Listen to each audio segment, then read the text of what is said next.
Di dalam teknik Smart FU ni, kedudukan pasien ialah sambil duduk.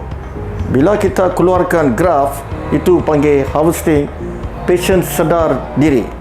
Tidak ada GA, general anesthesia. Kita gunakan local anesthesia.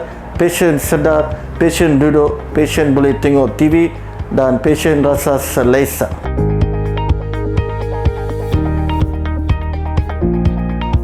So masa first day tu, masa prosedur untuk Smart FUE tu, bila diorang buat semua proses semua, saya sedar lah. So tak adalah saya tidur ke apa, diorang cuma guna local anesthetic. Saya sedar dan saya dalam keadaan duduk. I'm sitting down, no sedation, very relaxed, watching my Netflix, enjoying myself, getting my air restorations. Fantastic, Smart FUE.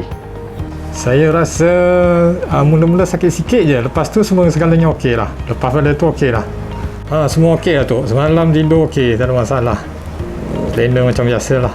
Terima kasih Glojas. Thank you, Glojas. Terima kasih Glojas. Thank you, Glojas.